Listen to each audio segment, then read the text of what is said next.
Okay, so we're talking about Act 2, Scene 3 here. Now, Act 2, Scene 3 is a long scene, and there's a lot going on in it, and I'm not going to talk about all of it. The key things to take away are the plot elements of it, which are that um, everybody in the house wakes up, they discover that Duncan is dead, everybody kind of freaks out a little bit. Macbeth and Lady Macbeth have to put on this pretense that they don't know what's happened, and that they're also freaked out by it all. And ultimately, even though people kind of on the surface buy the fact that the guards did it, there's suspicion underneath. No one quite fully believes that story. And as such, the sons, Malcolm and Donalbain, the sons of the king, um, they run away. They go off to other countries because they fear that something is happening. That's the key kind of plot here. I just want to talk about some bits and pieces that are happening that we should be cognizant of as we move forward. So the scene opens with a porter. Now, the porter is the one slightly comedic figure in this entire play. It's not a comedy by any means. There's not much funny going on, and yet Shakespeare instills a little bit of comedy to keep his audience happy. Remember that his audiences would not have been kind of upper-class, sophisticated people at this time. For the most part, they would have been peasants who would just be paying a penny to come in and see the play, and they would want a bit of comedy in there as well as all the drama and the death and the tragedy and everything like that. And so a lot of these jokes are difficult to understand out of the context of the time. But here's a kind of lower class porter who's showing up, and there's knocking going on in the house, and he's making jokes about life and death, and who goes to heaven and who goes to hell.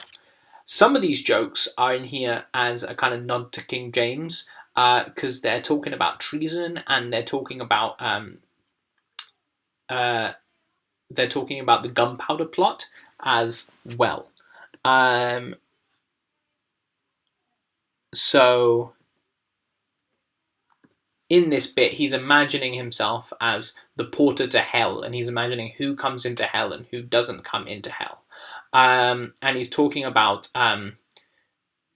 bits and pieces of these would be cultural references that people would have known at the time, and probably don't have that much impact now anymore.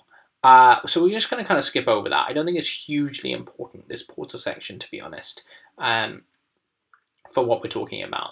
But you'll notice that the porter also, Shakespeare takes the opportunity, because it's Shakespeare, to make a couple of dick jokes using the porter. He's talking about how drinking makes you be able to, makes you want to do things, but it also makes you physically incapable. It sets him on, it takes him off. It persuades him and it disheartens him. It makes him stand to and not stand to. So he's making jokes about penises and erections and things like that. That's very much a Shakespearean thing to do. Would have kept his audience happy and entertained at the time. So it's a little kind of brief light moment in all the darkness that is happening around us. Anyway, Macbeth wakes up and they're all like, is the king stirring? Macbeth's like, not yet. And they're having to pretend, I say Macbeth wakes up. Macbeth hasn't slept all night, right? But they're having to pretend that nothing's happened, that they don't know what's going on. And so in that situation, they're putting on these pretenses. Anyway, they go in. Macduff is the one to see it first. He says, "Oh, horror, horror, horror! A tongue nor heart cannot conceive nor name thee." They see it. They realize that ring the alarm bell, murder and treason. Banquo and Donalbain, Malcolm, awake. Blah blah blah. Murder and treason. It's all going wrong. Now, Lady Macbeth appears and says, "What's the business that such hideous trumpet calls to parley the sleepers of the house? Speak, speak." Lady Macbeth is much better at putting on this pretense than Macbeth is. And we'll see that in a little bit. Lady Macbeth is great at being like, oh no, this is horrible, this is horrific, how could this have happened? Like we say here, whoa, alas, what, in our house? As if she has no idea what's going on. Now, Macbeth, when he talks about it, is a little bit different. And I want to look at some of these lines from Macbeth because they're really interesting. Macbeth says, and this is to people like Lennox and Ross and stuff like that, "Had I but died an hour before this chance, I had lived a blessed time. For, from this instant, there's nothing serious in mortality. All is but toys. Renown and grace is dead. The wine of life is drawn, and the mere lease is left this vault to brag of." So he's clearly really upset about this murder. Now, what's interesting here is that Lady Macbeth is putting on this pretense of like, oh, what's happened? This is all horrible. Macbeth doesn't appear to be putting on a pretense here. When Macbeth says, "Had I but died an hour before this chance, I had lived a blessed time," he's being honest. He's saying, this is horrific. I'm really upset about this. But Lennox and Ross and everybody else think that he's just upset that the king's dead, not that he's upset that he killed the king. And so in a play where up until now, everything that's being said is being used to hide what is really being thought underneath, now it's almost as if the reality and the perception are coming together. And here, what Macbeth is saying is actually truly what he feels. He's actually saying what he truly feels deep down, but people are interpreting it the wrong way. So it's a slight twist on that idea. People probably interpret it as him just being sad about King Duncan dying. And then people ask him what is amiss, and he's completely, the spring, the head, the fountain of your blood is stopped. The very source of it is stopped. And then Macduff says, your royal father's murdered. And then it seems that people have bought the ploy. He says, those in the chamber, as it seemed, had done it. Right? And Macbeth says that he killed them, the guards in the chamber, immediately. Now, he did this because he didn't want them to say that they hadn't done it, right? But Macduff is immediately like, why did you kill them? And here we get Macbeth being like, who can be wise, amazed, temperate and furious, loyal and neutral in a moment? No man.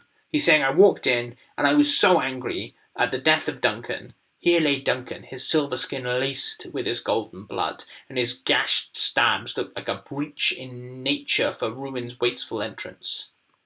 And so he killed them out of rage. Now what's interesting here is this language feels really authentic, because he is being honest. This is how he really felt when he saw Duncan's dead. The only difference is that he did it himself.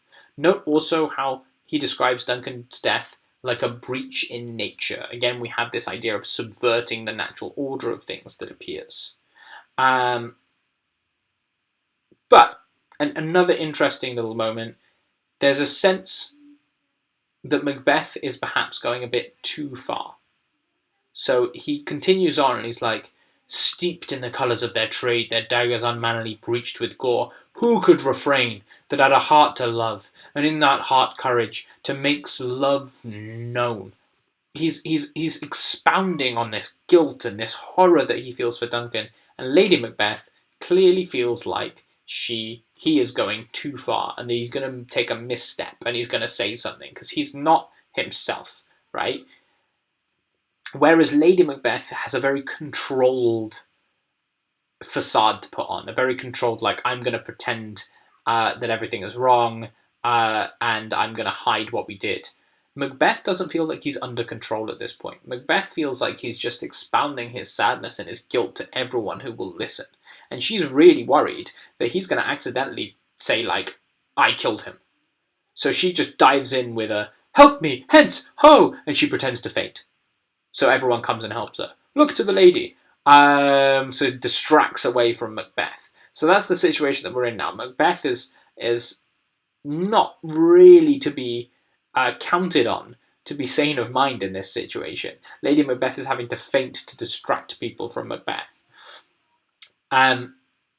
There's a little bit of a discussion at the end. Lady Macbeth has to be carried out because she's just pretended to faint. And Banquo is the one to raise some suspicion, understandably. Banquo says, "Let us meet and question this most bloody piece of work to know it further," to question it, because Banquo does not buy what has happened. He says, "Against this undivulged pretence I fight of treasonous malice." He thinks that something treasonous has happened, that some malice is going on, and Macduff also thinks so, and they all think so. And Macbeth says, "Let's briefly put on manly readiness and meet in the hall together. Let's all meet together to talk about this." But Malcolm and Donalbain don't. Malcolm and Donalbain end saying, "What will you do? Let's not consult with them. Let's not talk to them," because they are scared. Malcolm is far more intelligent than his father in this situation. Remember, his father was like, there's no art to seeing the mind's construction in the face. Whereas Malcolm says, "To show an unfelt sorrow is an office which false man does easy." So if you are a false man, it is very, very easy to demonstrate unfelt sorrow, to fake sadness. They think someone there did it, and they're scared. Malcolm says, "I'll go to England." And Donalbain says, "To Ireland, aye." He sums up the atmosphere quite well with, "There's daggers in men's smiles." They're scared. They know something is not quite right here, and so they're both running away as quickly as possible.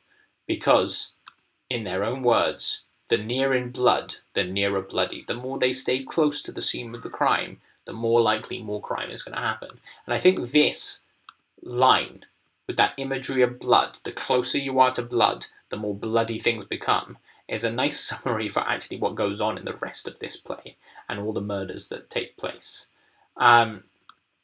So that's the scene, and I think the key things to take away from this scene are the way in which Lady Macbeth and Macbeth act differently. Lady Macbeth is very good at putting on this pretense, and Macbeth is not. Macbeth is kind of a live wire at this point. He's a bit of a wild card, and Lady Macbeth can't really trust him to not accidentally say something stupid. He's just, every time he starts to talk about Duncan, every time he starts to go on and on about how broken up and torn up he is, to the point where it almost seems bizarre for someone who's literally just discovered this murder, which is partly why Lady Macbeth has to pretend to faint to distract people away from this situation.